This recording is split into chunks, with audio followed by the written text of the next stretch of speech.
সুদীপ্তর আসার অপেক্ষায় আছি আমরা, তারপরে আমাদের কনভারসেশন শুরু হবে। নমস্কার, আপাতত আমার তরফ থেকে নমস্কার। আরসি ব্লগ, রোহিত ছেত্রী ব্লগসে আপনাদের স্বাগত। আজকে যে পডকাস্ট করতে চলেছি আমরা, তার সঙ্গে আমাদের সঙ্গে আমার সঙ্গে এখন যিনি যোগাযোগ মানে যার সঙ্গে লাইভ হবে, সে হচ্ছে one of the fellow riders, Sudipta. ও চেতক মোটরসাইকেলের অ্যাডমিন, আরসিআই এর আরসিআই এর সঙ্গে চেতক মোটরসাইকেল এক উইং অফ মানে আরসিআই চেতক মোটরসাইকেল। ঠিক আছে, দেখছি ও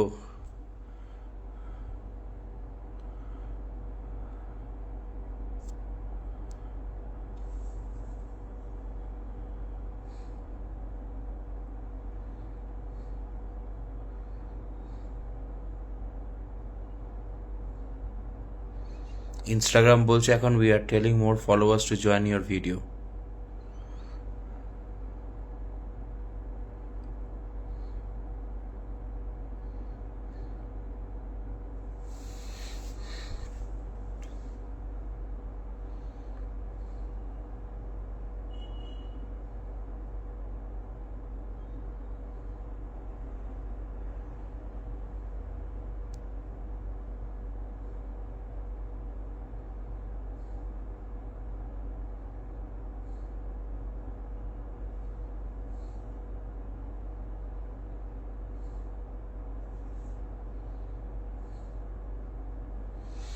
কোনো কারণবশত হয়তো জয়েন করতে পারছে না, না দেখতে পাচ্ছে না।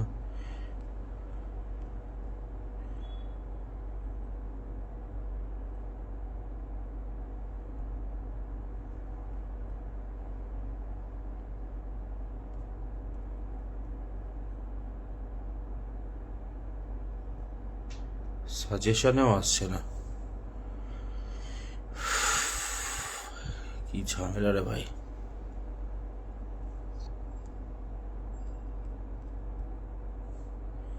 Sudipta 0909।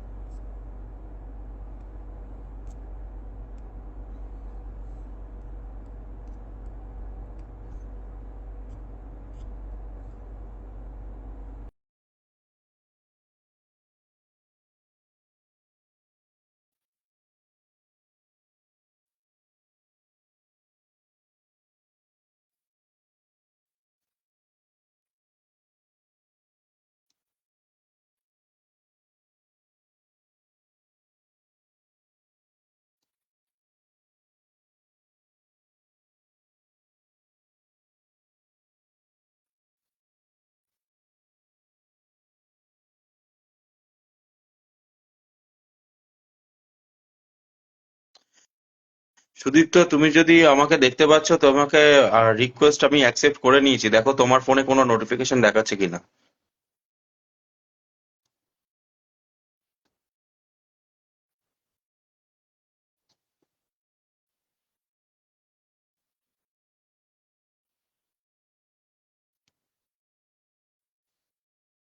Sudipta is unable to join. আমি ইনভাইট করলাম তোমাকে। সুদীপ্ত, আমি তোমাকে ইনভাইট করেছি লাইভের জন্য, দেখো তুমি জয়েন করছো কিনা। হ্যাঁ, এই তো এসে গেছে, এই তো এসে গেছে। আচ্ছা, ঠিক আছে। শুরু করা যাক। এমনিতেই আজকে পুরো 8টা পর্যন্ত আমি ভিজে এসেছি। আর আমার বলো না, শরীর নয়, আমার আমাদের 8টা ওখানে পর্যন্ত ভিজে গেছে। চালু হলো। ওইদিকে স্টার্ট হয়েছে সবে। হ্যাঁ হ্যাঁ।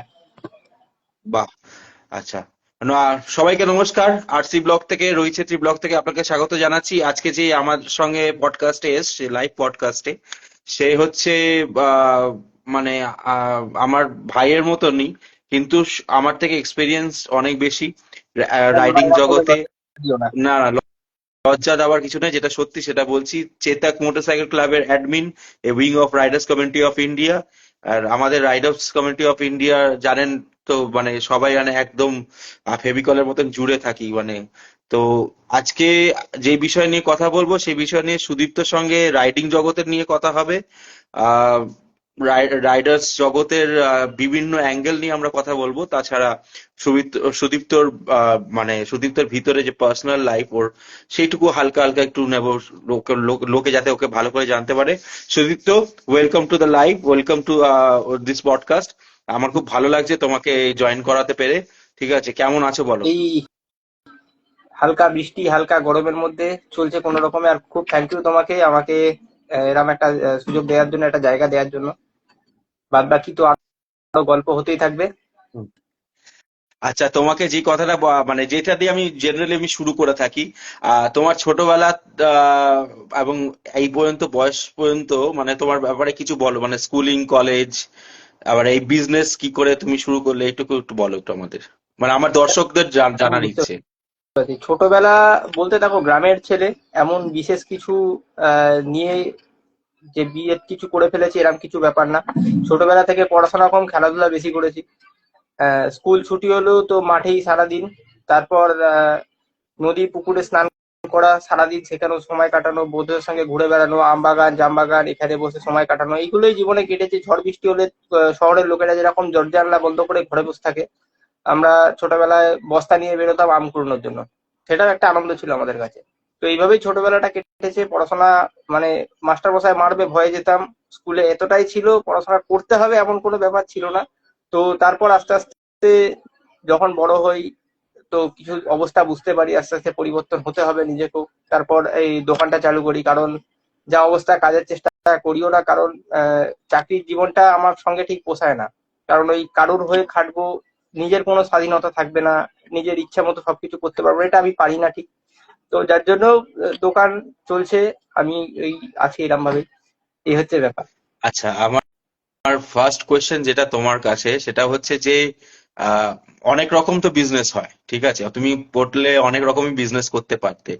তো এই রাইডিং জগতের সঙ্গে লাগোয়া যে এই বিজনেসটা তুমি যেটা করো, এটা একটা রাইডিং জগতের মানে সেন্ট্রিক বিজনেস, ঠিক আছে? মানে helmet, jacket, elbow guard, leg guard, যেগুলো আমাদের লাগে, হুম।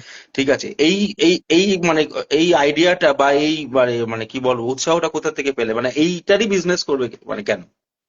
আমি 2021 সালে দোকান খুলেছিলাম, তখন কিন্তু রাইডিং গিয়ার্স নিয়ে আমি কাজ শুরু করিনি, কারণ আমি পারফিউমের প্রতি প্রচন্ড অ্যাট্রাক্টিভ। আচ্ছা। যে আমার পারফিউম ভালো লাগে, আর পারফিউম হুম। আমি যে কেউ ব্যবহার করবে তাকে সাজেস্ট করাটা, এটা আমার খুব পছন্দের জিনিস। যে আমি হুম। কাউকে সাজেস্ট করে, আর দ্বিতীয় সব থেকে বড় কথা, সেটা তার ভালো লাগে। হুম। তো এই কারণে আমার দোকানটা স্টার্ট হয় কিন্তু পারফিউম নিয়ে। আর হুম। এখনো বেসিক্যালি আমার দোকানটা পিওর পারফিউমের দোকান। আমাদের হুম। এই আশেপাশে কোথাও নেই যে একটা প্রপার পারফিউমের দোকান যেখানে তুমি লো রেঞ্জ থেকে হাই রেঞ্জ বিভিন্ন রকম পারফিউম পাবে, তুই পারফিউম ট্রাই করতে পারবে, যেটা বেসিক্যালি হয় না। কেউ পারফিউম ট্রাই করতে দেয় না, খুব বড় মল ছাড়া সহজে হুম। তোমায় কোনো রিটেলার পারফিউম ট্রাই করতে দেবে না, বলে সিল প্যাক আছে দেখে নিয়ে চলে যাবে। বাট আমার কাছে এগুলো হয় না। তো হুম। এইভাবেই শুরু। তারপর যখন রাইডিং লাইনে ঢুকি, যখন রাইড কেরিয়ার শুরু হয় আমার, হুম। তারপরে এই হেলমেট অ্যাক্সেসরিজ এই জিনিসটা তারপর আমি এন্ট্রি করি এখানে। আচ্ছা। আচ্ছা, তুমি এখনো পর্যন্ত কোথায় কোথায় রাইড করেছো, একটু আমার দর্শকদের সঙ্গে শেয়ার করো। এখনো অবধি ঝাড়খণ্ডের বেশ কিছু জায়গা ঘোরা হয়েছে। উড়িষ্যা 2 টাইম ভিজিট করেছি আমি, সরি 3 টাইম ভিজিট করেছি। উড়িষ্যা বেশ কিছু জায়গা হয়েছে। ওয়েস্ট বেঙ্গলের ওডিআর এর মধ্যে ওয়েস্ট বেঙ্গলের বেশ কিছু জায়গা এক্সপ্লোর করা হয়েছে আমার। আর তার সঙ্গে এনইআরএম রাইড আছে, সেটার ক্রেডিট আমি সৌরভ দাকে দেবো। সৌরভ দা মিন সৌরভ সেন, আরসিআই এর ফাউন্ডার। তো তার সঙ্গে এনইআরএম রাইড করেছি, সেটা মেঘালয় তুরাতে।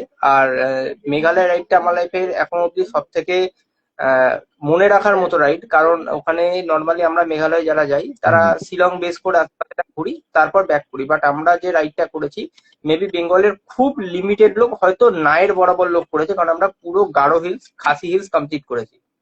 হুম। কারণ গারো হিলসে কেউ ট্রাভেল করে না। আমরা ওখানকার মানুষের থেকে যেটুকুনি শুনেছি, লোকাল লোক ছাড়া গারো হিলসে কেউ আসে না, কারণ খুব খারাপ জায়গা। রাস্তা নেই বললে চলে, জলের সমস্যা। আলো তো 2-3টের পর তো পুরো অন্ধকারই হয়ে হুম। যায়। তো সেই জায়গায় দাঁড়িয়ে আমরা গারো হিলস ট্রাভেল করেছি, মানে মনে রাখি আমি একটা লাইফে অ্যাচিভমেন্ট করেছি। তোমার ছোটবেলার ওই যে ঝড় বৃষ্টি আসলে আম কুড়োনো যাওয়ার কথা বললে, আমার হঠাৎ করে মনে পড়লো যে আমাদের ছোটবেলাটাও সেম সেম ভাবেই কেটেছে, বয়সের ডিফারেন্স হলেও টাইমটা ওরম ভাবে কেটেছে। কেন, কসবা আজকে আজকে কসবা বাইপাস কানেক্টিং, ঠিক আছে, বড় বড় বিল্ডিং, ঠিক আছে, কোটি কোটি টাকায় ফ্ল্যাট বিক্রি হয়, ঠিক আছে, কিন্তু আমাদের ছোটবেলার কসবা আর গ্রামের মধ্যে কোনো পার্থক্য ছিল না। এবং আমার মনে পড়ে যে এরকম কালবৈশাখীর সময় হঠাৎ করে কালবৈশাখী যখন হয়, আমাদের এখানে না একটা কচু বন ছিল, 5 ফিট 6 ফিট হাইট অব্দি মানে কচু গাছ হতো, ঠিক আছে। আর এখন ওর তো নিচে দেখাই আমরা, যায় না অত বড় বড় গাছ। হ্যাঁ, এখন তো নেই, ওটা নেই, এখন ওখানে একটা ফ্ল্যাট হয়ে গেছে, যাই হোক। এমনি তো তুমি ওইটা যেটা বিশাল বললে বড় পাঁচ একটা ফুট ছ বাগান ফিট ছিল। কচু গাছও দেখা যায় না এখন। হ্যাঁ হ্যাঁ, কচু বন এখন সত্যি না। দেখা যায় না। তো ওই কচু বন, মানে 5 ফিট 6 ফিট কচু বন, আমরা তখন ছোট ছোট, আমরা তখন ক্লাস 3 4-এ পড়ি, ঠিক আছে। তো ওই কচু বনের মধ্যে লুকিয়ে থাকতাম, আর কচু বনটা চারিদিক দিয়ে আম বাগান ছিল। তো আম পড়তো ঝড়ের মধ্যে, আমরা একটা বস্তা করে নিয়ে যেতাম, ঠিক আছে, আর আম কুড়োতাম, ওর ঠিক আছে। আনন্দই আলাদা একটা। হ্যাঁ, ওই আনন্দ আলাদা, মানে আমরা যদি আর আমরা দুজনেই বোধহয় 90s কিড, আমরা হ্যাঁ। আমরা পুরো পুরো ট্রানজিশনটা দেখেছি, মানে রেডিও থেকে নিয়ে দূরদর্শন, তারপরে কেবিল টিভি এলো, তারপরে ইন্টারনেট এলো, তারপরে ডিশ টিভি এলো, মোবাইল এলো, নোকিয়া এলো, নোকিয়ার পরে মানে অ্যান্ড্রয়েড ফোন এলো, এই যে পুরো ট্রানজিশনটা, এবং কম্পিউটার, ইন্টারনেট, মনে আছে সে ডাইল আপ করে ইন্টারনেট আনতে হতো বিএসএনএল এ। হ্যাঁ, ভোডাফোনের অ্যাড বলো বা সেই শক্তিমান বলো, আমরা ওই জামানার লোক। হ্যাঁ, শক্তিমান, তারপরে হচ্ছে এই তোমার কি বলে, বা মহাভারত রামায়ণ হ্যাঁ। দূরদর্শনে, ঠিক আছে, রাস্তার পর রাস্তা ফাঁকা হয়ে যেত। আচ্ছা, ছোটবেলার কথা হলো অনেক। আচ্ছা, আমাকে এবার আমি একটু রাইডিং জগতে ঢুকছি, ঠিক একদম। আছে। আহ, তুমি আগে বোধহয় চেটাক মোটরসাইকেল ইউজ করতে, তাই জন্য কি এই ক্লাবটা ফাউন্ড করেছিলে? না, আমি প্রথমে হন্ডা সাইন এসপি, যেটা ছিল BS4 আচ্ছা। মডেলটা, হুম আমার ওটা ফার্স্ট গাড়ি। তারপর যখন সবাইকে দেখতাম এরকম জ্যাকেট পরে পেছনে লাগেজ বাঁধা ট্রাভেল করছে, হুম তো একটা সেটা নিয়ে একরকম একটা ব্যাপার ছিল যে এরা ট্রাভেল করে মানুষদের কতটা ভালোবাসে সম্মান করে, হুম হুম ঠিক আছে। আহ, কিভাবে ট্রাভেল করতে হয়, কি টাইপের গাড়ি ইউজ করলে সেই ট্রাভেলটা আরো স্মুথ হয়। হুম কারণ দেখো, সত্যি কথা বলতে লং ট্যুরিং যদি করতে হয় গাড়িটা কিছু ক্ষেত্রে ম্যাটার করে। যেমন তুমি ধরো হুম আজকে ধরো একটু হাই অল্টিটিউডে গাড়ি চালাবে মনে করো, বাট তুমি যদি হুম সেখানে সুপার স্প্লেন্ডার নিয়ে যাও, তোমার গাড়ি কিন্তু হুম সেখানে পারফরমেন্স দেবে না তোমাকে। যখনই হাই হুম অল্টিটিউডে যাবে তখন অক্সিজেন অভাবে গাড়ি কিন্তু, যে এয়ার ফিল্টারে যে হয়, অক্সিজেন অভাবে কিন্তু গাড়ি পিক আপ নেবে না, খুব স্লো চলবে গাড়ি, আর লাগেজ থাকলে সেই গাড়ি টানতে খুব প্রবলেম হয়। তো সেই জায়গায় একটু ভালো গাড়ি ম্যাটার করে। আর তারপর যদি তুমি সাপোজ ধরো একটা ক্লাসিক 350, যার গ্রাউন্ড ক্লিয়ারেন্স তুলনামূলক অনেক কম, তো সেটা নিয়ে যদি তুমি এখন অফরোডিং করতে যাও, হুম তুমি কিন্তু হুম প্রবলেমে পড়বে। তো বেশ কিছু জিনিস মাথায় রেখে অনেক দিক দেখার পর আমি সুজুকি ভিস্টম গাড়িটা নিয়েছিলাম। হুম এখনো অবধি আমি 25,000 কিলোমিটার চালিয়েছি। উম, সত্যি কথা বলবো গাড়িটা আমায় কোথাও ডিসঅ্যাপয়েন্ট করেনি। মেনটেনেন্স কস্ট খুব কম। পার্টস নিয়ে একটু প্রবলেম আছে, হ্যাঁ, একটু পার্টস আগে থেকে বলে রাখতে হয়, বাট দেখো কোনো গাড়িরই এরকম হয় না যে আমি এক্ষুনি গিয়ে বললাম আর পেয়ে গেলাম দিয়ে দিল। এটা খুব লিমিটেড গাড়ির হয়, সে শোরুম যদি প্রচুর স্টক রাখে সেক্ষেত্রে হয়। আর ছোট গাড়ির ক্ষেত্রে এটা কোনো ব্যাপার না, গেলাম পেয়ে গেলাম। কিন্তু যেহেতু একটু হাই সিসি গাড়ি তুমি ইউজ করছো, তো আমি বলবো একটু আগে জানিয়ে দাও আমার এটা খারাপ হতে চলেছে, তো তুমি নিয়ে নাও, মিটে গেল ঝামেলা, একদম সহজ ব্যাপার। এটাকে অনেকে আছে ক্রিটিক্যাল বানায়, নিজের একটা ছবি পোস্ট করবে, ভিডিও পোস্ট করবে, আমি পাচ্ছি না, আমি চাইছি দিচ্ছে না, এটা কি সেই জিনিসটাকে ছোট করার মেন্টালিটি। হুম আমার যখনই দরকার হয় কোনো কিছু আমি ইনস্ট্যান্ট, তো আমি আশা করি না, আমি আগে থেকে জানি যে আমার এটা লাগতে পারে, ওরা আনিয়ে দিল, 7 দিন টাইম দিল, আনিয়ে দিল, জিনিস চলে এলো, ঝামেলা মিটে গেল না। তো আমি বিস্ট্রম চালাচ্ছি প্রায় 25,000 কিলোমিটার হয়ে গেল। আমি এখন অব্দি যেটা গাড়িকে সব থেকে কষ্টদায়ক রাইড দিয়েছি সেটা হচ্ছে একদম গরমের মধ্যে, হিলটার নাম মাথায় আসছে না, দাঁড়াও, পরেশনাথ হিল, উইথ পিলিয়ন, পুরো প্যাকড আপ লাগেজ, পেছনে 45 লিটার টপ বক্স সেটাও ভর্তি, আর দুদিকে স্যাডেল ব্যাগ নিয়ে আমি পরেশনাথ হিল রাইড করেছি। আহ, তাও প্যাকড আপ গরমে, যেখানে আচ্ছা আচ্ছা গাড়ির অবস্থা ঢিলা হয়ে গেছিল গরমের কারণে। তো ফার্স্ট গিয়ারে চালিয়েছি ননস্টপ। আমার যখন আহ, যে কুলিং ফ্যানটা চালু হয়েছে, আমার কিন্তু এয়ার কুল না, অয়েল কুল সিস্টেম, হুম ঠিক আছে। সেই জায়গায় ইয়ামাহা বেশ কিছু গাড়ি ছিল আমাদের টিমের মধ্যে যাদের হচ্ছে লিকুইড কুল সিস্টেম, তো তাদের গাড়ির কুলিং ফ্যান পর্যন্ত খারাপ হয়ে গেছে হিটে, সে নিতে পারেনি। হুম। তো সেই জায়গায় আমার গাড়ি বেস্ট পারফরমেন্স দিয়েছে ফুল লোড নিয়ে অন্তত। তাই আমি সুজুকি একদম স্যাটিসফাইড গাড়ি নিয়ে। হ্যাঁ, এই গরমকালে রাইড করার এক্সপিরিয়েন্স আমারও আছে। আমি একটি মানে প্রিভিয়াসলি একটি মানে গ্রুপের সঙ্গে জড়িত ছিলাম, এবং তারা খুব ভালোই গ্রুপ, তারা তো মানে তারা খুব ভালো। এখনো তাদের সঙ্গে ভালো সম্পর্ক আছে, কিন্তু তাদের সঙ্গে এখন রাইড করি না, তার কারণ তারা এখন বড় বড় রাইড করে। আমার ওই জন্য মানে মানে তারা সিকিম যায়, লাদাখ যায়, তো আমার তো ওই সব যাওয়া সম্ভব হয় না। তো আহ, তাদের সঙ্গে একবার গড়বেতা গেছিলাম, কলকাতার 40 ডিগ্রি। জায়গাটা তো খুব ভালো, আমি ঘুরে এসেছি, খুব সুন্দর জায়গা, হ্যাঁ, বিশেষ করে সত্যি বর্ষার মরশুমে। বর্ষা না, আমি গরমকালে গেছি সেদিনকে 40 ডিগ্রি সেলসিয়াস। ঠিক আছে, মানে 4 লিটার ইলেকট্রল জল নিয়ে গেছি, 4 লিটার যেতে যেতেই শেষ হয়ে গেছে। ঠিক আছে, আর গাড়ির ভিতরে ঠান্ডা রাখা ছিল, মানে ঠান্ডার বোতল রাখা ছিল। যখন খেতে খুলেছি তখন ওটা অলরেডি ফুটছে। তো তখন আমি চালাতাম সুজুকি বাগম্যান। ঠিক আছে, বাগম্যান যাওয়ার সময় ভালো পারফরমেন্স দিয়েছে, কোনো কথা হবে না, মাইলেজ সেরকম হেভি মাইলেজ দিয়েছে, 50-এর কাছে মাঝে মাইলেজ দিয়েছে, ভালো চলছে। ফেরার সময় বাগম্যান পুরোপুরি মানে ছেড়ে দিয়েছে। আর এটা ঠিক হয়েছে কোথায় আমি বলবো, এটা হয়েছে ধুলাগড় ঢোকার আগে। আচ্ছা। ধুলাগড়ে ঢোকার আগে আগে বাগমান এবারে ঝাটকা দিচ্ছে, বাগমান আর চলবে না। একটা আর একদম খারাপ, একদম মানে পুরো বন্ধ হয়ে গেছে একটা গ্যারেজের সামনে গিয়ে, একদম গ্যারেজের সামনে গিয়ে আটকে গেল, বন্ধ হয়ে গেল। গ্যারেজের লোকটা বললো যে আপনার গাড়ি গরম হয়ে গেছে আর স্পার্ক প্লাগটাও গেছে। তো স্পার্ক প্লাগটা চেঞ্জ করে নিলাম ওর কাছেই। ঠিক আছে, বলছে আপনি গাড়ি মিনিমাম 40 মিনিট, বিশ্বাস করবে না, ওই গ্রুপের একটা লোক আমাকে ছেড়ে যায়নি কোথাও, একটা লোকও ছেড়ে যায়নি, আমার সঙ্গে 40 মিনিট দাঁড়িয়ে ছিল, এবং তাদের সবারই বাইক ছিল। আহ, আরেকজনের স্কুটার ছিল, সে মাঝ রাস্তা দিয়ে ব্যাক করেছিল, মানে সে চালাতে পারেনি আর। সে বললো যে আমি ব্যাক করে, মানে যখন আমরা যাচ্ছিলাম তখনই ব্যাক করে গেছে, বলছে পারছি না। তো সে মানে তারা আমার সঙ্গে 40 মিনিট দাঁড়িয়ে ছিল। আমার গাড়ি ঠান্ডা হলো, তারপরেও ঝাটকা মারছিল, তারপরেও আমার পিছনে মানে পিছনে টেলে একজন থাকে, সেখানে দুজন ছিল। ঠিক আছে, যাই হোক করে করে করে করে করে লাস্টে যখন মানে আমি মানে বজবজ যাচ্ছিলাম, তো খিদিরপুরের ওই রাস্তাটা ধরে বজবজ যাচ্ছি। খিদিরপুরে গিয়ে তারপরে আমি দেখছি আমার গাড়ি ঠিকঠাক চলছে।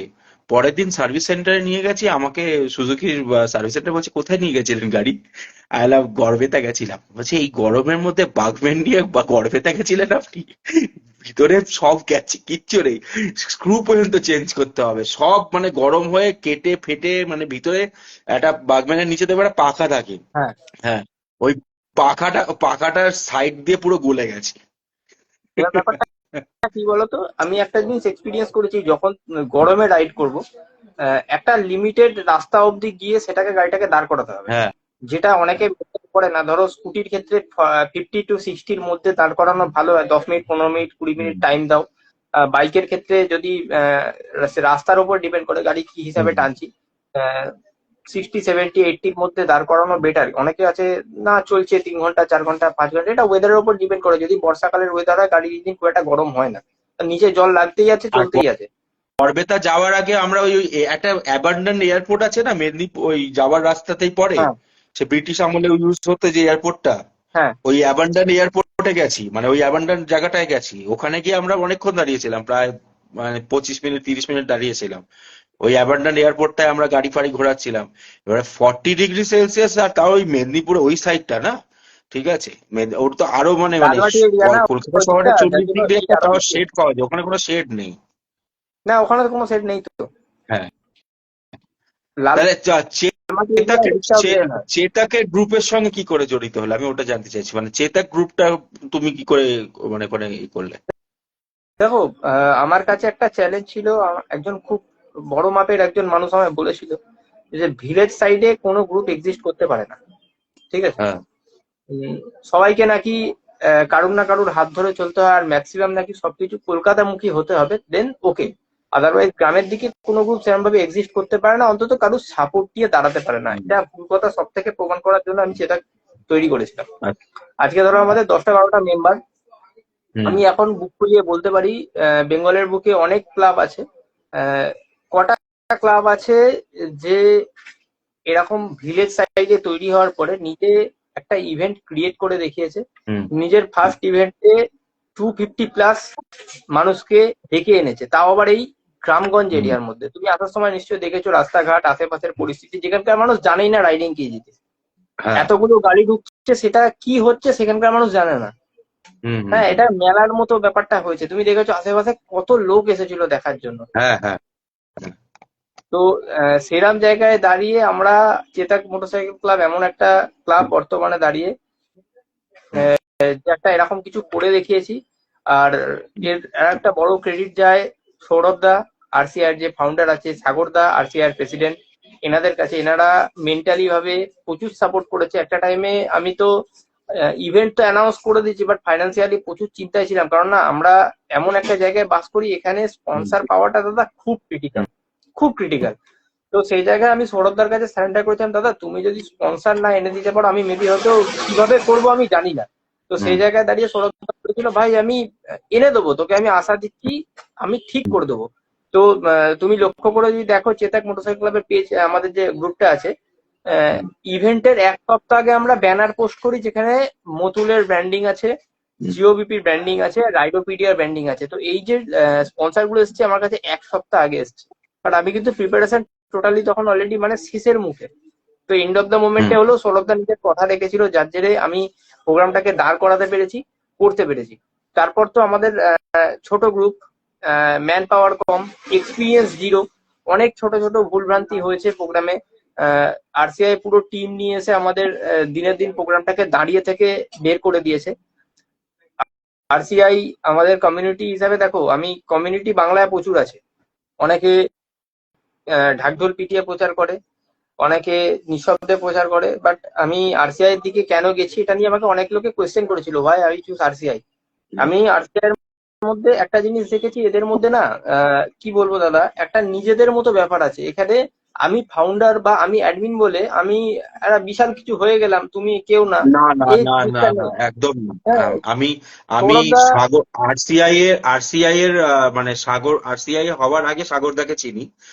সাগরদা was the very first person যে আমাকে বলেছিল যে বাগম্যান চালাস তো কি হয়েছে, রাইড করবি আমাদের সঙ্গে, তোকে নিয়ে যাব না তো বলিনি।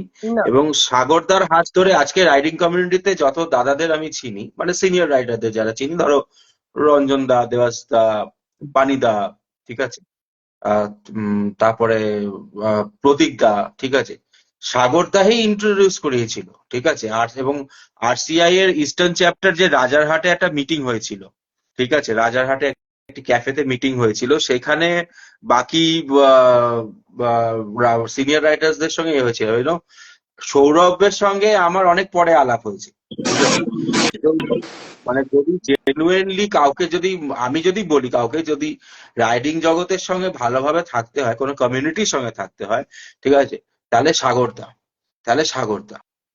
ঠিক আছে। কেন এত লোকটা এত ভালো না, লোকটা এত ইন্সপায়ার করে সব সময়, ঠিক আছে, যে খুব ভালো লাগে। আমি এখন অব্দি দেখো আমার লাইফে আমি যেটুকুনি রাইডে অ্যাচিভ করেছি, যেটুকুনি আমি নিজের পরিচিতি পেয়েছি বা বানিয়েছি, এটা পুরো ক্রেডিটটাই আমি আরসিআই কে দেবো। সৌরভ দা আজকে আমাকে হাত ধরে এনে দাঁড় করিয়েছে, একটা জায়গা দেখিয়েছে, হ্যাঁ ভাই তুই এবার কর, এটা কর, হ্যাঁ তুই এগিয়ে যা, আমরা ব্যাক সাপোর্টে আছি। পার্থদা যে কোনো প্রবলেম হলে পার্থদাকে ফোন করলে পার্থদা গাইড করে। সাগরদা তো আমি যখনই প্রবলেমে পড়ি সাগরদাকে ফোন করি, দাদা এরম এরম প্রবলেম হয়েছে, সাগরদা সেই জায়গা থেকে আমাকে হেল্প করে। প্রতীক দা, দাদা কিভাবে করবো, এটা এরম হয়েছে, গাইড করার জন্য একদম পারফেক্ট একটা মানুষ। মানে এটা একটা গ্রুপ বলা ভুল হবে দাদা, এটা একটা ফ্যামিলি। হ্যাঁ, এক্স্যাক্টলি। ফ্যামিলিতে একজন সিনিয়র একজন জুনিয়র এরকম কোনো ব্যাপার না। আমি নর্মালি দেখেছি, আমি অনেক গ্রুপকে দেখেছি, হ্যাঁ নিজেদের একটা পার্টি প্রোগ্রাম হবে, হ্যাঁ তাতে মানে এরাই ব্যাপার স্যাপার। আমাদের পিকনিক হয়, হঠাৎ করে ঠিক হয় সন্ধ্যাবেলা, ভাই কোথায় আছিস, চলে আয়, বাড়িতে চলে আয়। রান্না বান্না নিজে, আমাদের গ্রুপের ফাউন্ডার নিজেই রান্না করছে, ঠিক আছে, হ্যাঁ নিজেই পরিবেশন করছে। তো এই জিনিসটা সহজে দেখা যায় না, এটা একটা অন্য ব্যাপার, একটা অন্য কিছু আছে এটার মধ্যে। আমাকে ভুল করলে যেরকম উদ্দেশ্যরে বকে, যেরকম বাড়ির লোক যেরকম বকাবকি করে, হ্যাঁ তুই ভুল করেছিস, আমি যেরকম চুপভাবে শুনি, আবার যখন ঠিক করি পাশে দাঁড়িয়ে বলে, হ্যাঁ তুই এটা ঠিক করেছিস, এখানে তোর ভুল নেই, তুই মাথা নামাবি না। এই জিনিসটা আছে এটার মধ্যে। তা এবারে আহ, আম, যেটা রিসেন্টলি ইস্টার্ন রাইডার্স মিট হয়েছিল সেটা নিয়ে আমার একটা প্রশ্ন আছে। সেই প্রশ্নটা হচ্ছে, প্রোগ্রামটাকে তো দাঁড় করাতে তুমি বলেইছিলে যে তোমার কতটা সেখানে স্ট্রাগল গেছে, সেখানে অনেক হেল্প পেয়েছো। ইস্টার্ন রাইডার্স মিট কিন্তু এটা কনসেপ্টটা খুব নতুন, মানে আমি কিন্তু কোনো এরকম কোনো মিট দেখিনি, কিন্তু জেনারেলি আমি কোনো এখনো পর্যন্ত যতগুলো কমিউনিটিতে দেখেছি, রাইডার্স মিট আপ কিন্তু ফার্স্ট আমার মনে হয় তুমি করলে, ঠিক আছে, যেখানে সব সব কমিউনিটি রাইডাররা এসেছিল এবং প্রচুর কমিউনিটি রাইডারদের সঙ্গে আমার বন্ধুত্ব হয়েছে ওখানে, ঠিক আছে। মেনশনেবল আছে অনেকজন, আমি আজকে মেনশন করছি না, কিন্তু আছে, ঠিক আছে। ইস্টার্ন রাইডার্স মিট আপের আইডিয়াটা কিরকম করে এলো? আমি এইটা মানে অনেক গভীরে যেতে চাইছি যে ইস্টার্ন রাইডার্স মিট আপ কেন, মানে অনেক রকম তো হতে পারতো, ঠিক আছে, এটা মানে চেতক মোটর দেখো আমাদের সাইকেলের একটা ডে রাইড মিট আপ হতে পারতো, অন্য হতে কিছু একটা হতে পারতো। ইস্টার্ন রাইডার্স মিট আপ মানে ইস্টার্ন রাইডার্স মিট আপ মানে বুঝতে পারছো তো, মানে ইস্টার্ন রিজনে যত রাইডার সবাই আসবে, আমি এবার তোমার ঠিক এই আছে। ব্যাপারটা ব্যাখ্যা করে বলি। দেখো আমরা ওয়েস্ট বেঙ্গল নাম হলো, আমরা কিন্তু থাকি ইস্টার্ন জোনে। ঠিক আছে, তো হুম আমার বেসিক্যালি টার্গেট আছে যে আমি যে জিনিসটা থেকে ইন্সপায়ার হয়েছি সেটা হচ্ছে এনইআরএম, অর্থাৎ হুম নর্থ ইস্ট রাইডার মিট, যে প্রত্যেকটা স্টেটে ঘুরে ঘুরে ঘুরে ঘুরে একটা ইভেন্ট, প্রত্যেকটা স্টেটে ঘুরে, এখানে কোনো ক্লাব বা কোনো কমিউনিটি হাইলাইট হয় না, একটা ইভেন্টকে বেসিক্যালি হাইলাইট করে জিনিসটাকে দাঁড় করানো হয়। তো আমি হুম এনইআরএম এ বেশ কিছু অবজার্ভ করেছিলাম যে যখন যে স্টেটে এনইআরএম হয় সেই স্টেটে কিন্তু একটা হুম ইকোনমিক্যালি গ্রোথ হয়, কারণ হুম একটা হুম হিউজ নাম্বার অফ রাইডার সেখানে আসে। হুম একদিনের প্রোগ্রাম না, ওখানে 3 দিনের প্রোগ্রাম হয়। ঠিক আছে, এবার যখন হুম একটা হুম জায়গায় 3 দিনের প্রোগ্রাম হচ্ছে, যেখানে যখন 300+ ক্লাব এখানে আসছে, তার মানে ধরো কম বেশি 2000+ লোক ঢুকছে সেখানে। হুম তো একটা এরিয়ায় যখন 2000 জন মানুষ থাকে, তো হুম তাদের খাবার দাবার নিশ্চয়ই লাগে। তো তাদের হুম সেই সার্ভিস দেওয়ার জন্য আমার লোক লাগবে। হুম সেখানে বিভিন্ন মানুষ নিজের স্টল নিয়ে বসে। হুম তো হুম এক প্রকার বলতে গেলে সেই স্টেটেরও প্রফিট হয়, বা যে শহরে হচ্ছে সেই শহরের প্রফিট হয়, সেখানে হুম বহু মানুষ কাজ। ঠিক আছে, তো সেই চিন্তাধারা মাথায় রেখে আমি আমাদের এখানে ওয়েস্ট বেঙ্গলে একটা জিনিস ফলো করেছিলাম, এখানে যে ইভেন্টটা যে ক্লাব করে সেটা তারই হয়ে যায়। হুম সে ছাড়া সেই ইভেন্ট কোনোদিন কেউ দ্বিতীয় অর্গানাইজ করে না। হুম সেটা particular একটা নিজের সেই বাড়ির একটা অনুষ্ঠানের মতো হয়ে যায়, যে এটা আমার, আমি করব, আমারই থাকবে। তো আমি যার জন্য ইস্টার্ন রাইডার মিট নাম লিখেছিলাম। দেখো আমি আমার ক্লাবের নামে একটা রাইডিং ইভেন্ট করলাম, তো আমি যখন আর একটা স্ট্রিটের একটা ক্লাবকে এটাকে দেবো, হ্যান্ড ওভার করবো, সে কেন নেবে? এটাও তো হুম বোঝার আছে, আমার নাম সে কেন হুম ফাটাবে? তো হুম ইস্টার্ন হুম রাইডার মিট এমন একটা নাম যেখানে ইস্টার্ন জোনের যে কোনো আমি একটা ক্লাবকে বা যে কোনো স্টেটে একটা ক্লাবকে আমি যদি এটা হ্যান্ড ওভার করি, সে নিজে স্বেচ্ছায় করতে পারবে। আমার কাছে এখন বর্তমানে স্পন্সরও আছে, মতুলের স্পন্সর আছে, রাইডোপিডিয়া আছে, জিওবিপি আছে, এরকম আরো ছোট বড় অনেক স্পন্সরশিপ আছে। তো আমি যখন হ্যান্ড ওভার করবো, সবকিছু তাকে হ্যান্ড ওভার করবো। আমার প্রথম বছর প্রোগ্রামের সব ডাটা তাকে হ্যান্ড ওভার করবো, হুম পারলে কিছুটা ম্যান পাওয়ারটা দেবো, যাতে সেই প্রোগ্রামটা ভালোভাবে সে করতে পারে। আর নেক্সট আমার টার্গেট আছে বিহার বা ঝাড়খণ্ডের দিকে কোনো একটা জায়গা ভালো, এখন থেকে আমি খোঁজা শুরু করে দিয়েছি। তো হুম টার্গেট নিচ্ছে আমি 1 দিন কি 2 দিনের প্রোগ্রামটা যাতে করতে পারি। তো হুম সেটা যদি করতে পারি, মেবি এটা ওয়েস্ট বেঙ্গলের সব থেকে বড় প্রোগ্রাম হতে আর বোধহয় কোনো জায়গা বাকি রাখবে। যদি একটা ইভেন্ট বেঙ্গল থেকে বিহারে যায়, বিহার থেকে উড়িষ্যায় নিয়ে যেতে পারি, তারপর উড়িষ্যা থেকে তার পাশে আর একটা কোনো স্টেটে নিয়ে গিয়ে ঢোকালাম, 2-3টে রাউন্ড হওয়ার পর যখন বেঙ্গলে আসবে না, তো এই ইভেন্টের একটা ব্যাপার আলাদা রকম হয়ে যাবে। এতে কাউকে আর ডাকতে হবে না যে তোমাকে আমি ডাকছি তুমি আসো। এর আলাদাই একটা রকম জায়গা তৈরি হয়ে যাবে, কারণ তখন আমরা আসবো, যখন বেঙ্গলে তুমি হয়তো খেয়াল করে দেখেছো উড়িষ্যা থেকে কেউ আসে না কোনো ইভেন্টে, তাকে আলাদা করে খুব স্পেশাল ভাবে ডেকে আনতে হয়, তুমি একদম মানে গেস্ট। হ্যাঁ, তো আমার এখানে বিহার ঝাড়খণ্ড থেকেও রাইডাররা এসেছিল, হুম তাদের হুম আমি কোনো রকম কিছু করতে পারিনি, কিন্তু খুব নর্মাল আমি আমার যতটা পেরেছি করে দিয়েছি, তারা কিন্তু এসেছিল আমার কথা রাখতে। বিহার বলো, ঝাড়খণ্ড বলো, আরো অনেক জায়গা থেকে এসেছিল, আমি সেগুলো বলবো না। আহ, পরের বার চেষ্টা করছি আরো বেটার ভাবে, যে বেটার ভাবে করতে। আর যদি 2 দিনের প্রোগ্রাম হয়, তাহলে বুঝতেই পারছো নিজেদের মধ্যে জায়গাটা কোন জায়গায় গিয়ে পৌঁছবে। একটা ফাঁকা জায়গা যেখানে ক্যাম্প করে আমরা আছি, 2টো দিন একসঙ্গে আনন্দ করছি। তো এই অনুভূতিটা বেঙ্গলের মানুষকে দিতে চাই আমি, যে হুম এটা কেমন হয় দেখো, যে একটা ক্যাম্পের মধ্যে তুমি থাকো 2টো দিন, যেখানে ইলেকট্রিক সাপ্লাই থাকবে না তেমন ভাবে। হুম হ্যাঁ, সামান্য কিছু লাইট, নিজেরা নিজেদের খাবারের ব্যবস্থা করছি, বনফায়ার করছি। হ্যাঁ, টাইমে শুধু খাবার টাইমে গেলাম, খেলাম, বাকিটা এবার নিজেদের মধ্যে আনন্দ করা, গান বাজনা, এটা এই কালচারটা আনতে চাই আস্তে আস্তে। তো আমরা এক্সপেক্ট করতে পারি next eastern riders meet Jharkhand বা বিহারের দিকে হচ্ছে, তাই হ্যাঁ, তো? ওইদিকেই আমি ট্রাই করছি। আচ্ছা আচ্ছা আচ্ছা আচ্ছা। এবারে একটু রাইডিং জগতের প্রশ্নে আসি। দেখো, আমাদের রাইডিং জগৎটা অনেক বড়, ঠিক আছে। এখানে অনেক রাইডার্সরা আছে যারা প্রচুরবার লেহ লাদাখ করেছে, সিকিম করেছে, নাথুলা পাস বা গুরুদম্বার করেছে করেছে আহ, যারা নতুন আসছে, যারা নতুন এই কমিউনিটিতে আসছে বা এই জগতে আসছে, তাদের আগের থেকেই মাথার মধ্যে এটা ঢুকে আছে, এটা আমার খুব কনসার্ন হয় যে এটা ঢুকে আছে। আচ্ছা, আমি একটা ভালো বাইক কিনেছি, আমি একটা ভিস্ট্রম কিনেছি, বেরিয়ে যাওয়া যাক, চলো খারদুংলা যাব বা চলো গুরুদম্বার যাব। এইটা করাটা কতটা ঠিক বা কতটা ভুল? ঠিক বলবো না দাদা, এটা পুরোটাই ভুল। কারণ দেখো, একটা রাইড বললেই হয় না, খুব সহজ লাগে। আমি হয়তো 100 কিলোমিটার চালালাম, খুব ভালো লাগছে, যখনই তারপর আমি নন এক্সপিরিয়েন্স রাইডার হবো 100 কিলোমিটার পর থেকে না কাঁধে ব্যথা কোমরে ব্যথা শুরু হবে। সেটা 200-250 কিলোমিটার যাওয়ার পর সে টের পাবে আমি কি ভুল করেছি। হুম ব্যাপারটা ওরকম দেখো, একটা রাইডিং জ্যাকেট কিনে ফেললাম, হ্যাঁ টাকা আছে আমি সব করতে পারি, ব্যাপারটা এরকম নয়, কিছুটা অভিজ্ঞতা ডিপেন্ড করে। একটা রাইডিং জ্যাকেট কম বেশি 2-2.5 কিলো ওজন আছে, হ্যাঁ একটা হুম। প্যান্ট পরলাম, পুরো গাড়ি প্যাকড আপ, আমি সাজিয়ে গুছিয়ে বেরিয়ে পড়লাম লোক দেখাতে। তো এতে লাভ নেই বেসিক্যালি কিছু। তুমি ম্যাক্সিমাম মানুষ এতে দুর্ঘটনার শিকার হয়, এতে ভালো কিছু হয় না। হয়তো সাকসেসফুলি করে ফেললাম কিন্তু সে নিজের কষ্টটা বলে না যে সে কি পরিমাণ কষ্ট ফেস করেছে। আমার কাছে একদম সহজ কথা, তুমি ডে টু ডে আস্তে আস্তে ইনভলভ করো না নিজেকে, একবারে কেন লম্বা দেখছো, আগে ওডিআর গুলো করো। 150-200 কিলোমিটার একদিনে, 150 kilometre up down now, 150-300 up down now একদিনে। তারপরে একদিন থাকার মতো ইয়ে করো, এমন জায়গায় টার্গেট করো যেখানে খুব খারাপ রকম অফরোডিং আছে, তো লাগেজ নিয়ে সেই জায়গায় প্র্যাকটিস করো। আমি গাড়ি নেওয়ার পরে অফরোডিং প্র্যাকটিস করেছি ধান জমিতে। ধান জমিতে জল দিয়ে গেছে, মাটি চষার পরে সেখানে আমি আমার গাড়ি চালিয়েছি। তাহলে এইভাবে আমি প্র্যাকটিস করেছি, তারপরে প্রিপেয়ার হয়েছি যে আমি যেতে পারবো। তারপরও আমি যখন মেঘালয়ের যখন যে কার্ভিং গুলো এরকম এরকম গোল গোল এগুলো, ওটা অনেক জায়গাতেই ওরকম খারাপ ইয়ে নেই, কারণ দুদিকে পুরো ভাঙা কিচ্ছু নেই, দুদিকে খাদ, মাঝখান দিয়ে যাচ্ছে। তারপর নাইট রাইড করেছি রাতের বেলা। তো সেই জায়গায় ননস্টপ আমাকে আমার যে লিড করছিল টিমে, সৌরভ দা, অভিজিৎ দা বলে একটা দাদা ছিল, আমার সঙ্গে আমার টেন্টে ছিল দাদা। আহ, এরা দুজন প্রপার গাইড করে আমাকে নিয়ে গেছে, পেছন থেকে পার্থদা প্রপার গাইড করেছে যে ভাই এইভাবে যাবি।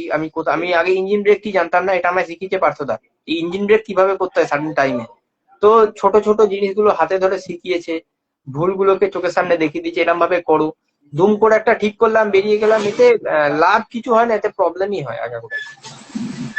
আচ্ছা, রিসেন্টলি আমরা দেখছি, মানে লাস্ট ইয়ারও দেখেছি, এইবারও আমরা দেখেছি যে আমরা একটি রাইডার, লাস্ট ইয়ারও প্রচুর রাইডার আমরা হারিয়েছি, এই বছর আমরা একটা রাইডার হারালাম। ট্রাম্পের গাড়িটা যেটা উড়িষ্যার বালাসোরের কাছে যেটা অ্যাক্সিডেন্টটা আমরা দেখলাম, আমি জানি না সে কোন রাইড মানে কোন কমিউনিটি থেকে বিলং করে, কিন্তু একজন রাইডার চলে যাওয়া মানে আমাদেরই ক্ষতি। ঠিক আছে, সে যে কোনো গ্রুপ করতে পারে, তা ডাজন্ট ম্যাটার। কিন্তু নাইট রাইডটা কিন্তু একটা আমাদের সমস্যা হয়ে উঠছে। ঠিক আছে, এবং অনেক রাইডাররা এটা ওভার কনফিডেন্স হয়ে যাচ্ছেন, এবং শুধু বালাসোরে আজকে ঘটনা হয়েছে বলে বলছি না, এর আগেও পূর্বাঞ্চল এক্সপ্রেসে কিন্তু অনেক ঘটনা এরকম হয়েছে। ঠিক আছে, যে রাত্রিবেলা রাইড করতে গিয়ে তা হয়ে যাচ্ছে।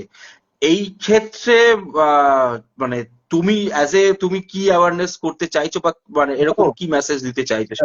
একটা কথা বলি দাদা, নাইট রাইডটা কিন্তু কোথাও ভুল নয়। তুমি নাইটে রাইড করছো কিন্তু তুমি দিনের বেলা ঘুমোচ্ছ না, ভুল তুমি করছো, সেটা তুমি স্বীকার করছো না। ব্যাপারটা বুঝতে হবে এখানে। নাইট রাইড আমিও প্রেফার করি, আমি নিজে করি। আমি যেদিনকে নাইটে রাইড করি না, আমি কিন্তু সারাদিন রেস্ট নিই। আমি কিন্তু রেস্ট নিই প্রপার, আমি 7টা 8টা অব্দি প্রপার ঘুমিয়ে ঘুম থেকে উঠে তারপর যাই। এবার এমন কিছু কিছু টাইম জোন আছে, যে জোন গুলো তোমার মাথায় রাখতে হবে। 3টে থেকে 4টে এই টাইমটা প্রচন্ড ঘুম পায়।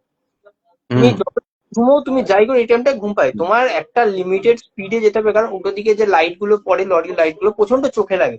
তো হুম নিশ্চয়ই রাতের বেলা আমি 100 চালাবো না, এটা স্বাভাবিক কথা। আমি হুম 50-60 ধরে রাখবো, যেটা আমি কন্ট্রোল করতে পারি। তো লোকে যেটা মাথায় রাখে না, ওভার স্পিডিং করে। ফাঁকা রাস্তায় চালালাম আমি, ব্যাপারটা ওটা নয়। রাস্তা আচমকা বাম্পার আসলে আমি গাড়ি দেখতে পাবো না, সামলাতে পারবো না, হয় না এটা। সেকেন্ড হচ্ছে ওভার কনফিডেন্স। আমি সারাদিন ঘুমাবো না, সারাদিন কাজ করলাম, রাতের বেলা বেরিয়ে গেলাম, এটা একদমই উচিত নয়। এই জিনিসগুলোর জন্যই দুর্ঘটনাটা আরো বড় দায়ী। কিছু কিছু লরি দেখবে, বিশেষ করে ডাম্পার গুলো, মাটি বয় যেগুলো, দেখবে পেছনে কোনো লাইট থাকে না, রিফ্লেক্টর কিছু থাকে না, হ্যাঁ অন্ধকারে দাঁড়িয়ে থাকে, তুমি সেইখানে গিয়ে ঠুকে দিলে। এইগুলো হচ্ছে মেনলি কারণ। যদি আমি একটা লিমিটেড স্পিডে চালাই, 50 থেকে 60-এর মধ্যে যদি গাড়ি চালাই, আমার তো দুর্ঘটনা হওয়ার সম্ভাবনা নেই। আমি অনেক রাতে রাইড করেছি, কঠিন ঠান্ডার মধ্যে রাতে রাইড করেছি, কিন্তু আমার তো এরকম কোনো এক্সপিরিয়েন্স এখন অব্দি হয়নি যে আমি সারাদিন জেগে থাকলাম, জেগে থেকে গিয়ে করলাম। এটা মানা যায় না, এটা নিজের ভুল আমি স্বীকার করছি না, অন্যের ঘরে চাপিয়ে দিচ্ছি, এটা হয়। অনেকে অনেক কথা বলবে, বাট আমি কখনোই প্রেফার করি না। দেখো, ওই গরমের মধ্যে এই বর্তমানে 42 ডিগ্রি সেলসিয়াস টেম্পারেচারে কাউকে যদি রাইড করতে বলা হয় না, সে স্ট্রোক হয়ে মরে যায়। এই গরমে স্ট্রোক হয়ে যায় ভয় বেশি। তো ওর থেকে বেটার রাতে রাইড করবো, কিন্তু তার জন্য দিনে আমায় ঘুমোতে হবে। বুক ফুলিয়ে দিনের বেলা ঘুরে বেড়ালাম, হ্যাঁ ঘুরতে যাবো 10 জনকে বললাম, তারপরে রাতের বেলা ঘুরতে বেরিয়ে গেলে, এটা তো হবে না। আর না, রিসেন্টলি মানে ওই আরেকজন রাইডারের সঙ্গে আমার কথা হচ্ছিল তোমারই প্রোগ্রামে। তো মানে ইস্টার্ন রাইডার্স মিটে এমনি সামনাসামনি কথা হচ্ছিল। তখন বললো যে পূর্বাঞ্চল এক্সপ্রেস ওঠার আগে এটাকে মাথায় রাখতে হবে, যেটা সবচেয়ে লংগেস্ট হাইওয়ে। ঠিক আছে, এবং আমার যদি মনে হয় যে আমি শরীরে দিয়ে দিতে পারবো না বা আমার হবে না, তার আগে হোটেলে উঠে যাওয়া, হোটেলে গিয়ে 8 ঘন্টা 10 ঘন্টা বা একদিন সারাদিন রেস্ট করে দিয়ে পরের দিন ভোরবেলা বেরোনো বা রাত্রিবেলা বেরোনো, সারাদিন সারা সকালটা ঘুমিয়ে নিলে রাত্রিবেলা বেরোলে। ঠিক আছে, কিন্তু পূর্বাঞ্চল এক্সপ্রেসের উপরে কিন্তু সবচেয়ে বেশি রাইডারদের অ্যাক্সিডেন্ট হয় এবং হচ্ছে। ঠিক এটা আছে। তোমায় যেটা বললাম ওভার কনফিডেন্স, এটা আমি করে ফেলতে পারবো। পূর্বাঞ্চল এক্সপ্রেসে কিন্তু ওই 500 মিটার 100 মিটার রাস্তা নয়, অনেক লম্বা রাস্তা। আর তুমি পূর্বাঞ্চল এক্সপ্রেসে ঢুকে গেলে তুমি কিন্তু ব্যাকে আসতে পারছো না, তোমাকে সেটা কমপ্লিট করতে হবে। তো সেই জায়গায় দাঁড়িয়ে অনেকে ওভার কনফিডেন্স আমি করে ফেলবো। হ্যাঁ, আমার শরীর হয়তো হার্ডলি আর 20 কিলোমিটার 30 50 কিলোমিটার অব্দি টানতে পারে, কিন্তু আমি করে ফেলবো। এই মেন্টালিটিটা ডেঞ্জারাস মেন্টালিটি। ঢুকে পড়ছি, তারপর আর সামলাতে পারছি না, তারপরে গিয়ে আমি অ্যাক্সিডেন্ট করছি। হুম। কি দরকার আছে? আগে আমি দেখি না আমার শরীরে 70% এনার্জি লেস হয়ে গেছে, 30% নিয়ে আমি কেন 100%-এ দৌড়বো? আমার হুম। 30%টাকে আবার রিজার্ভ করি, আমি আবার 100-টা কভার করি, তারপরে যাবো। আচ্ছা, এবারে একটু আসি রাইডিং জ্যাকেটের জগতে। হুম। দেখো, আমি অনেকগুলো কমিউনিটিতে ফলো করছি এবং অনেক ছেলে মেয়েদের ফলো করছি। তারা হতে পারে অনেকের বাজেট কনসেন্ট হতে পারে বা টাকাটা একটা ব্যাপার। রাইডিং জ্যাকেট তো সস্তা আসে না, যেগুলো সস্তা সেগুলো রাইডিং মিনিমাম জ্যাকেটের চার পাঁচ মধ্যে হাজার পড়ে না। টাকা থেকে শুরু হয় মেবি। হ্যাঁ, কিন্তু এখন দেখা যাচ্ছে কি অনেক এমন ছোটখাটো কোম্পানি আছে যারা 3,000 4,000-এর মধ্যে রাইডিং জ্যাকেট বলছে ওটাকে, কিন্তু কতটা প্রোটেকশন বা প্রোটেক্টেড আমি নিজে জানি না, কারণ আমি নিজে কোনোদিন ইউজ করিনি। ঠিক আছে। তো তুমি নতুন রাইডারদের বা রাইডারদের তুমি মানে রাইডিং জ্যাকেট সম্বন্ধে এই কনসার্নটা কিছু দিতে পারবে যে রাইডিং জ্যাকেটের দাম বেশি, মানে দাম বেশি হচ্ছে সেটা ঠিক কথা, কিন্তু তার জন্য তুমি প্রোটেকশনটা পাচ্ছ, এই নিয়ে কিছু বলতে পারবে তুমি? দেখো, নতুন যারা রাইডিং করতে আসছে আমি তো প্রথমে সাজেস্ট করবোই না রাইডিং জ্যাকেট নেওয়ার জন্য। ঠিক আছে, তুমি নি গার্ড এলবো গার্ডের উপর ভরসা করে তুমি শুরু করো, কারণ অভ্যাসটা একটা ম্যাটার করে। আজকে একটা ভালো হেলমেট নাও। ঠিক আছে, তোমার অন্তত বা একটা আইএসএ সার্টিফাইড 2,000 2,500 মিনিমাম অন্তত। ঠিক আছে, আমি একটা হেলমেট সাজেস্ট করবো, সেটা পড়ো। নি গার্ড এলবো গার্ডটা ইউজ করো। তুমি আগে রাইডটা শুরু করো, কারণ তুমি আগেই যদি আমরা একটা জিনিস তুমি ফলো করে দেখবে, আমরা আগেই যেটা পেয়ে ইনভেস্ট করবো না সেটা কিন্তু সাকসেস হয় না। তো হুম। হুম। প্রয়োজন যখন আসবে তখন তুমি সেটাই কনভার্ট করো। আজকে ধরো একটা বড় অ্যাক্সিডেন্ট হলো, রাইডিং জ্যাকেট কিন্তু তোমার বাঁচাবে না, হুম। একদমই বাঁচাবে না। তুমি ভেবো না আমি একটা 5,000 টাকার হেলমেট পরেছি, লরির তলায় পড়ে গেলাম, হেলমেট বাঁচিয়ে তো হয় না। এটা 10,000 কেন 50,000 টাকার হেলমেটও বাঁচাবে না তোমাকে, তো তুমি পিছে যাবে ওখানে। আজকে তুমি 100 কিলোমিটার স্পিডে চালাচ্ছ, ভেবেছো রাইডিং জ্যাকেট পরে আছো মানে আমি অমর হয়ে গেছি, এটা না। তুমি নিগার্ড যতটা তোমার সেভ করবে, ওর থেকে একটু বেশি সেভ করবে। হয়তো স্ক্র্যাচ গুলো যেটা ঘষা খেয়ে পড়তে, সেই জিনিসগুলো বেঁচে গেল। ওর বাইরে রাইডিং জ্যাকেট এমন কিছু না যে তোমার বিশাল পুরো অমর বানিয়ে দিল। তুমি পড়লে ওতেও পড়বে, এতেও পড়বে। তো অভ্যাসটা আগে শুরু করো। তুমি আগেই ইনভেস্ট করে ফেললে সেই জিনিসটা আলটিমেট কোনো কাজে লাগে না। আমি আগে করে দেখেছি, আমার নিজের ক্ষেত্রে অনেকের ক্ষেত্রে দেখেছি যে আগেই আমি এটা কিনে ফেললাম, কিনে জিনিসটা পড়ে থাকে, ওটা ব্যবহার হয় না। তো আগে আমি রাইডটা শুরু করি, জিনিসটা কন্টিনিউ হোক, একটা মিডল টাইমে এসে আমার যেটা প্রয়োজন আস্তে আস্তে শুরু করবো। আর জ্যাকেটটা ম্যাটার করে না আমার কাছে ম্যাটার করে একটা ভালো জুতো, শক্তপোক্ত জুতো যেটা। কারণ আমরা যখন পড়ি সবার আগে কিন্তু পাটাই ঘষা খায়। তো পাটা বাঁচাতে হবে সবার আগে, তারপর হাঁটু, দেন তারপর বডি পড়ে। কারণ আগে আমাদের বডি পড়ে যায় না, আগে সবসময় পাটা পড়ে। তো একটা ভালো জুতো সাজেস্ট করবো, যে জুতোটা অন্তত সামনেটা স্টিল টো দেওয়া থাকবে, জুতোটা পরো। তার সঙ্গে একটা ভালো নি গার্ড ইউজ করো, তারপর বডি পড়ছে। এলবো তো তুমি যদি ঠিকভাবে রাখতে পারো, এলবো গার্ডে তোমার অনেকটা বেঁচে যাবে। কিন্তু যদি পায়ের যদি জুতো ঠিক না থাকে, একটা নর্মাল একটা জাস্ট একটা জুতো পরে বেরিয়ে পড়েছি, তো সমস্যা আছে বস, তোমার জ্যাকেট ও বাঁচাতে পারবে না। তো ওপরটা বাঁচলেও নিচেটা বাঁচবে না, নিচেটা শেষ। তো তুমি কি এখনো পর্যন্ত লাদাখ বা সিকিমের দিকে গেছো? না, আমি তো আহ, যাওয়ার আমি আমার প্ল্যান পয়েন্ট আছে? অফ ভিউ থেকে মানে বলছি, দেখো আমাদেরকে লাদাখ। ইন্সপায়ার করার প্ল্যান আছে কি? না, দেখো আমি আমার পয়েন্ট অফ ভিউ দিয়ে বলছি, লাদাখ আমার কাছে কোনো অ্যাচিভমেন্টের মধ্যে পড়ে না। কারণ লাদাখ একটা টাইমে যা ছিল, এখন লাদাখ কিন্তু সেটা সিকি ভাগও নেই, লাদাখ পুরো চেঞ্জ হয়ে গেছে। তো লাদাখ গেলাম, 10টা ছবি তুলে পোস্ট করলাম, আমার কাছে এটা কোনো ম্যাটার করে না যে আমার লাদাখ ট্রিপ করতে হবে। তো আমার কাছে এখন যেটা সব থেকে বড় ট্রিপের মাথায় প্ল্যান আছে, সেটা হচ্ছে আমি সাউথের যেটা সব থেকে এখন অব্দি লংগেস্ট রাইড আমাদের, এটা যে কন্যাকুমারী রাইডটা, আমি সেটা নিয়ে এখন কাজ শুরু করেছি। মেবি ট্রাই করছি আমি নভেম্বরে যদি কন্যাকুমারীটা কমপ্লিট করতে পারে, করার ট্রাই করছি। কারণ দেখো, আমাদের এখান থেকে যারা যায় কন্যাকুমারী ম্যাক্সিমাম কিন্তু ট্রেনে করে ফেরত আসে, বাইক নিয়ে কিন্তু কেউ ফেরত আসে না। যদি কেউ এসে থাকে তার প্রুফ তাকে দেখাতে হবে, সেটা কেউ দেখাতে পারে না। যাওয়ার ভিডিও সবার দেখতে পায়, আসার ভিডিও কারণ নেই। গাড়ি ট্রেনে তুলে দিল কুরিয়ার করে, ভাই ট্রেন চলে এলো। তো একজন রাইডার হিসাবে আমি যখন রাইড করবো টাইম নিয়ে করবো, আর যেটা করবো পুরো করবো, কেন হাত দেখ করবো। অ্যাচিভমেন্ট করলে অ্যাচিভমেন্টের মতো করবো। তো আমার টার্গেটই ওটা, কন্যাকুমারী বাইকেই যাবো, বাইকেই ফিরবো। এটা একটা অ্যাচিভমেন্ট রাইড বলতে পারো। দেখো 2500 কিলোমিটার শুধু একদিকে যাচ্ছি, যেটা নর্থ ইস্টের কমপ্লিট হয়ে যায়, যেটা বাড়ি গিয়ে তুমি মানে গিয়ে চলে আসবে 3000 কিলোমিটার মধ্যে হয়ে যাবে, কিন্তু এটা আমার আপ ডাউন প্রায় 5000 প্লাস হয়ে যাচ্ছে। এটা হচ্ছে একটা অ্যাচিভমেন্টাল রাইড, আমি অ্যাচিভমেন্ট করার জন্য ভাবছি। আহ, লাদাখ এখন আর সেই আগের মতো নেই। স্পিতি ভ্যালিটা তুলনামূলক, তাও যদি ধরো লম্বার একটা ট্যুর হয়, বাট লাদাখ সেই আগের মতো আর নেই। তো লাদাখ নিয়ে আমি অতটা মাথা ব্যথা নিও না। এক একজন আছে স্টার্টিং এ সেই লাদাখ ট্রিপ কমপ্লিট করে ফেলছে, লাদাখ তাকে এখন নিয়ে আমারও সেরকম কোনো মাথা ব্যথা নেই, কেন আমি ব্যক্তিগতভাবে লাদাখ ঘুরে এসেছি, মানে নট ইন বাইক। আমি লাদাখ গেছিলাম মানে মাকে নিয়ে। ঠিক আছে, তো আমার লাদাখ সেরকম কিছু একটা লাগেনি, মানে আহামরি আহারে ও হোরে কি আমার কিছু তার নেই থেকে ওর মধ্যে। অনেক ফার ফার বেটার লাগে নর্থ বেঙ্গল। মানে নর্থ বেঙ্গলে কি নেই? নর্থ বেঙ্গলে পাহাড় আছে, নর্থ বেঙ্গলে নদী আছে, জঙ্গল আছে, মাছের ঝোল ভাত আছে। ঠিক আছে, একই তো, বেঙ্গলের মানুষই তো রে ভাই। ঠিক আছে। আর লাদাখে গিয়ে লাদাখের লোকজনের মানে খুব মানে ব্যবহারও খুব খারাপ পেয়েছে, হয়তো সবার এক্সপিরিয়েন্স সেম নয়, দেখো কিন্তু লাদাখের আমার তুলনায় আমি এক্সপিরিয়েন্স খুব খারাপ। প্রেফার করবো অনেক বেশি তুমি মেঘালয় যেতে পারো, ভালো জায়গা। তুমি অরুণাচল প্রদেশ যেতে পারো, তুমি মণিপুর যেতে পারো, তুমি ওইদিকে যতগুলো পরপর জায়গা আছে তুমি সবকটা ভিজিট করতে পারো। তুমি বিশেষ করে নর্থ ইস্টের যে রিজিয়নের যে ফেস্টিভ্যাল গুলো তুমি সেগুলো ভিজিট করো। তুমি নাগাল্যান্ডে হর্নবিল ফেস্টিভ্যাল ভিজিট করো, তুমি পারলে এনিয়ারেম ভিজিট করো, আসামে আসাম রাইডার মিট ভিজিট করো।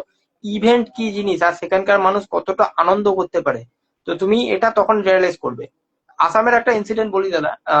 আসাম আমরা যখন ইন্ডিয়ানে যাচ্ছিলাম, তো আসামে আহ, একটা নতুন ব্রহ্মপুত্রের উপর একটা ব্রিজ তৈরি হয়েছে।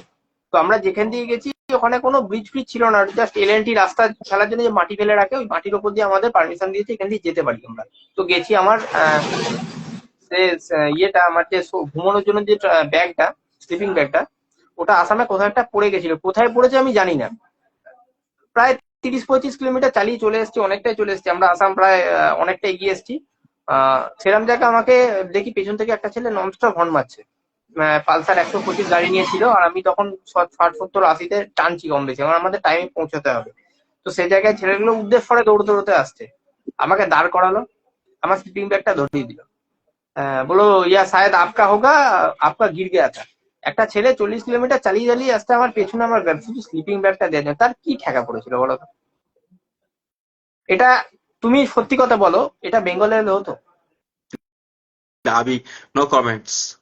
হ্যাঁ, আমি আমি নিজের দায়িত্বে কন্ট্রোভার্সিতে বলছি। যাই না, কিন্তু নো হ্যাঁ, আমি কমেন্টস।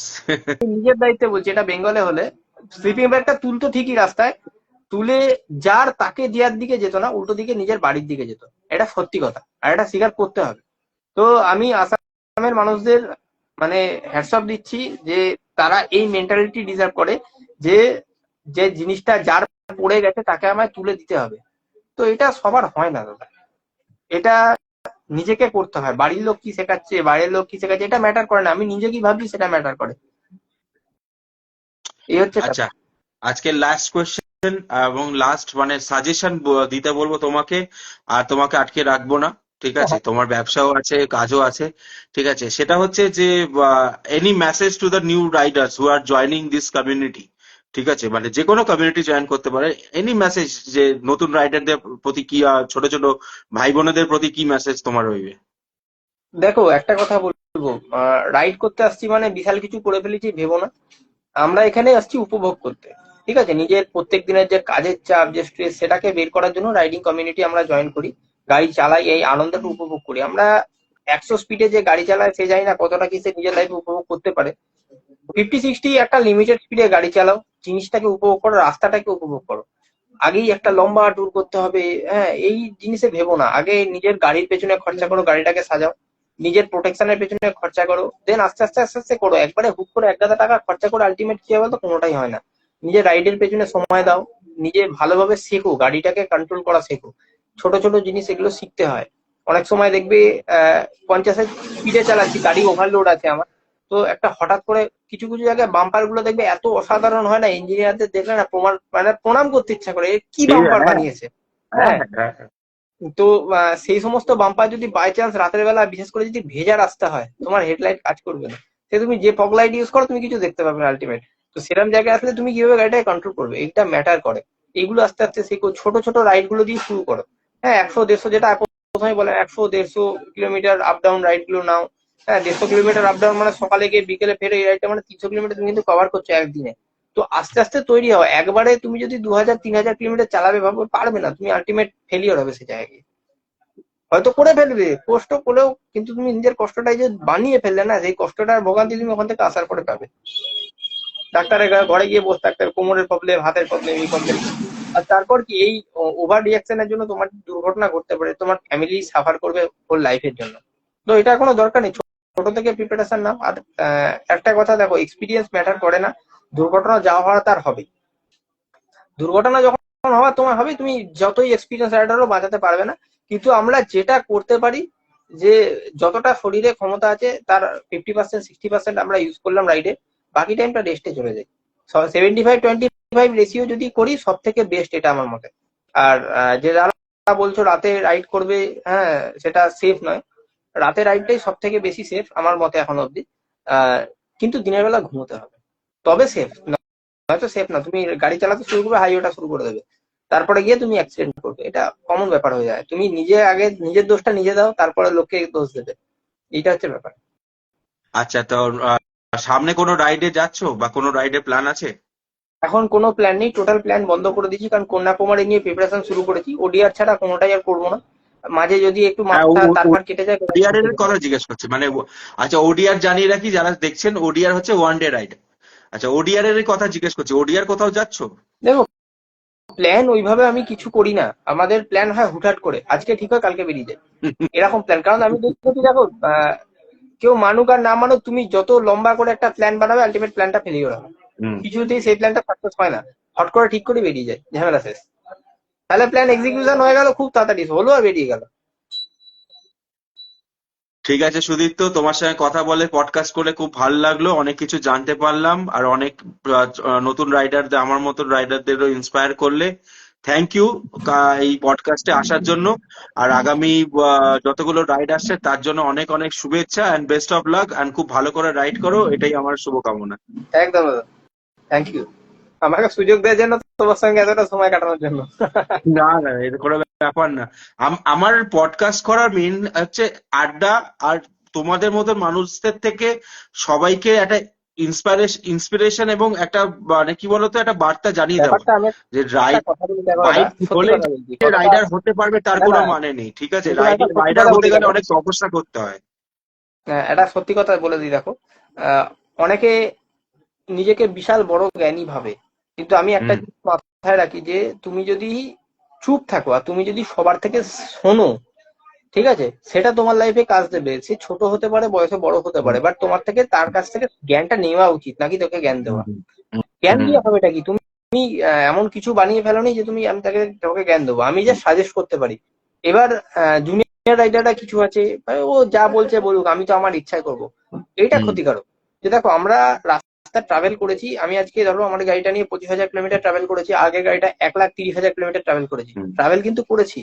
হ্যাঁ, তো ট্রাভেল করে যেগুলো শিখেছি আজকে সেই কথাগুলো বলছি। হয়তো আমি এখানে ভুলও বলতে পারি, কিছু অনেক সিনিয়র রাইডার আছে, তারা সেই জায়গাগুলো, খামতিগুলো মিলিয়ে দেবে।